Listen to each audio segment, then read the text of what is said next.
Alright guys, it's time for a new unit, Unit 8, entitled From Sectionalism to War in the years 1820 to 1860, or Breaking Up is Hard to Do. Yes, it is, and we're going to be talking about the big breakup of the country. So let's move forward here. Our first lesson in this is Lesson 35, The Rise of Sectionalism. First of all, we're going to identify that term. What is sectionalism? Now, this first group of teaks are things we've seen before in previous units. But these last four we're going to focus on today, and that is explaining how sectionalism, states' rights, and slavery helped cause the Civil War. We can identify and compare the effects of the Missouri Compromise and tariff compromises before the Civil War. We can identify the roles of four important men in Congress: John Quincy Adams, Henry Clay, John C. Calhoun, and Daniel Webster, and what their parts in these conflicts and compromises before the war were. And finally, that we can explain how different interpretations of the Constitution about states' rights led to things such as the Nullification crisis, which we'll define here. All right, to review, sectional differences had existed from colonial times in things such as the economy, culture, and religion. And if you want to go back and review this, you can find all these in Lesson 4. But during its first 40 years, the country had largely united in order to win two wars, the American Revolution, the War of 1812, to establish a constitutional republic and write the Constitution, and to begin its expansion west. So a lot of successes in those first 40 years. Now, we discussed the term nationalism before, which was big after the War of 1812, and nationalism means pride in one's country as a whole. It puts the interest of the nation first. But now we're going to look at the rise of something called sectionalism. In sectionalism, you're more focused on your own part of the country, and it's putting the needs of your section above the country as a whole. So you start identifying yourself more as a southerner, or a northerner, or a midwesterner, or even a westerner. So they thought more in terms of their section and less in terms of the entire country. Let's do a quick summary of the northern economy, which we learned about in Unit 6. Like we learned, most of the large cities, factories, banks, and centers of commerce and business were found in the northern states, and these states were more populated than the southern states. They wanted internal improvements. They wanted railroads and canals and highways, both among themselves, and increasingly they wanted to see these moving to the west in order to open up markets in the west, to bring natural resources found in the west back to the east, and to take manufactured goods made in the eastern factories out to the west. They believed in free labor, that people could choose where they wanted to work, and that they worked for wages.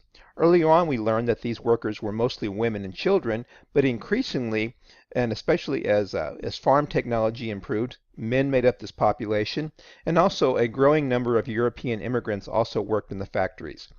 And these factory workers actually did not want to see slavery expand, not so much because of abolition, as much as that they feared slaves would take their jobs, that factory owners would find it more profitable to replace their hired workers with slaves. Now let's look at the southern economy. And like we said, it was built on cash crops. By this time, by the 1800s, mostly cotton, with some tobacco and rice being grown in the northern part of the South, like Virginia and the Carolinas. And they believed in the plantation system.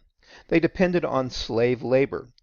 And the small farmers, while they did not own slaves and were often very poor, they still supported slavery. They looked up to those plantation owners as sort of the leaders of their society, and they supported their right to have slaves.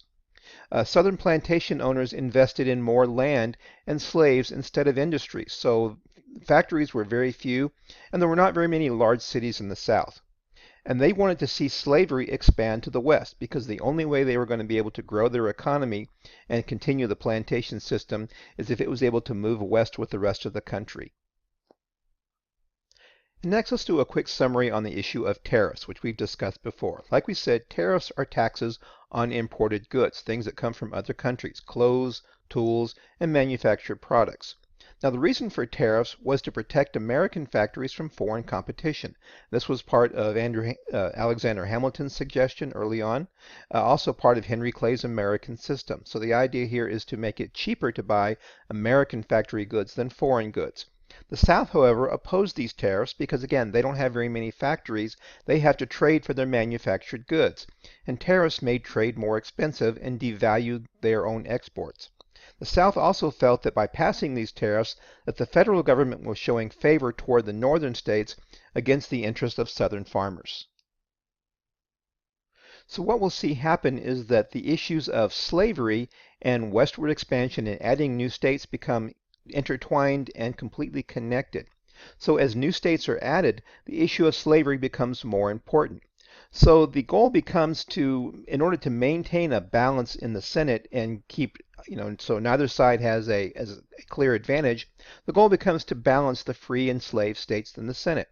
So the states are usually admitted in pairs, one free and one slave. So as we see here, that Indiana and Mississippi come in together, Illinois and Alabama, Michigan and Missouri. We're going to learn about something called the Missouri Compromise, Michigan and Arkansas, Iowa and Florida, and we mentioned how Texas came in as a slave state, and shortly later comes Wisconsin as a free state. So the idea is to keep this balance in the Senate, the same number of free and slave states to balance the vote. And one of the first examples of this need to keep the Senate balanced we'll see in the Missouri Compromise of 1820. And this was proposed by Henry Clay of Kentucky. We've talked about him as running for president several times against Andrew Jackson and the corrupt bargain with John Quincy Adams.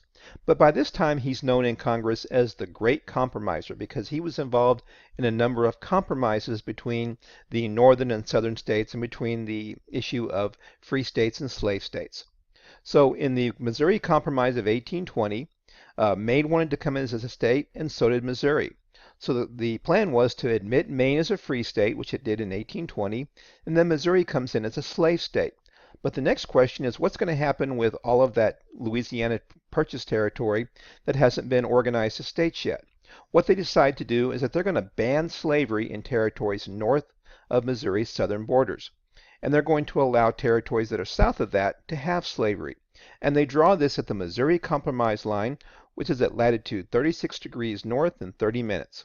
Now let's take a look at a map, and we see exactly what we're talking about. So here we see the northern free states and the southern slave states. Here Missouri is admitted and joins the slave states. Maine is admitted as a free state. And then we draw this line, which by the way becomes the northern border of Texas later on. And the Missouri Compromise says that all of this in blue, this unorganized territory of the Louisiana Purchase, slavery is banned in this territory. However, it is allowed down here in the Arkansas territory. All right, and if we're familiar with the country, we'll also recognize that this part right here will become the Oklahoma territory, the reservation where the Cherokee and other natives are moved.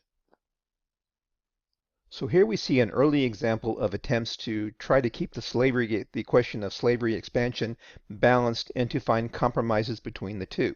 What we'll find is as it goes forward that compromises between those two sides are going to become increasingly difficult. Another issue is like I mentioned, tariffs, and that's going to lead to trouble over tariffs. In 1828, Congress raised tariffs on imports, and again, like we said, the idea was to protect American manufacturing, and it was supported by the northern and the western states. However, the South was opposed, and they called it the Tariff of Abominations. An abomination is just a horrible thing, like a monster or something, like the abominable snowman. So an abomination is terrible. So, like we said, the South depends on foreign trade, and the result is that it lowers the value of their cotton. So Southerners were very angry over this new tariff. And that's going to lead to the doctrine of nullification. That's a term we've actually used earlier on when we talked about the Kentucky and Virginia resolutions back in 1798. But let's define it a little further. South Carolina's economy was especially hurt by tariffs. And at the time, the vice president, John C. Calhoun, he's a new figure on the stage that we're going to learn about. John C. Calhoun, who was from South Carolina, proposed a solution for the states, and that is nullification. Nullification is an important vocabulary word, what we need to learn for this unit. And nullification means that the states can nullify or cancel a federal law that they consider unconstitutional. Now, we've learned that the job of interpreting the Constitution belongs to the judicial branch, the Supreme Court. But nullification allows every state to essentially act as their own little Supreme Court and decide if laws are constitutional or not, and they can cancel the laws that they disagree with. That's called nullification. So this challenges the supreme authority of the federal government over the states. And we have a couple of pictures of John C. Calhoun here. Here we see him as a young man. Here we see him as an older man, and of course we see him in his final form as undead zombie John C. Calhoun. So this is going to lead to a debate in Congress over states' rights. So in 1830, they actually debate this in the Senate, and they debate Calhoun's idea of nullification. The two sides are, you have Senator Daniel Webster. He's another new figure we're going to learn about here, an important figure in the Senate and Congress. And he's on the side of the Union. Then we see his opponent, Senator Robert Hayne of South Carolina. And as we see, Webster is from Massachusetts. Webster says that the Union is made up of citizens, not the states themselves, and that therefore the states have no right to nullify federal law. So he's calling the Union literally a union of people, not of individual states. However, Senator Haynes from South Carolina says that nullification is an important way to give the states to protect their rights from the federal government. So we see this conflict between federal authority over the states. The idea of federalism, how far does it go? In this case, President Jackson agreed with Webster. This is interesting because Jackson was actually a big states' rights president, but here he's siding with the federal government over the states. So now Calhoun, his vice president, has become a political enemy. And what happened was they gave a dinner in which Jackson stood up and gave this toast: "Our federal union, it must be preserved." And he looked directly at Calhoun. Calhoun stood up and gave his toast, and he said, "The Union next to our liberty most dear," essentially saying that Union second, liberty and states first. So these two men who are on the same government are now political enemies. And that's going to lead to the nullification crisis. In 1832, Congress lowered the tariff, but South Carolina is still unhappy. They nullified both tariffs, and they refused to enforce them in South Carolina. And they even threatened secession, which means to withdraw from the Union. So this is the first example of a state threatening to secede from the Union. Now, Jackson threatened military action, and he actually used his federal powers to enforce the laws. The famous quote, "I'll hang the first man of them I can get my hands on from the first tree I find." So he's threatening to use military force in South Carolina to enforce this tariff. So South Carolina backed down from their secession threat, and Congress backed down and compromised. And sure enough, Henry Clay is the lead compromiser in this. But why is this important? Because it foreshadows the future, even if both sides backed off. The fact is, the conflict between South Carolina and the federal government foreshadowed, that's a term that you've learned before, and it foreshadowed the conflicts that will result in the South seceding from the Union 30 years later, which caused the Civil War. So the nullification crisis is kind of an important early event in the steps toward secession and Civil War. So our Lesson 35 thoughts. First of all, summarize how the following factors led to increased sectionalism in the U.S. during the years 1820 to 1850, economic and technological differences between the North and South, questions on federal versus state power, and westward expansion and manifest destiny. And number 2, how did the nullification crisis in South Carolina reflect the issues discussed in question 1? So think about these in your notes, and we'll pick up with our next lesson, Slavery Divides the Nation.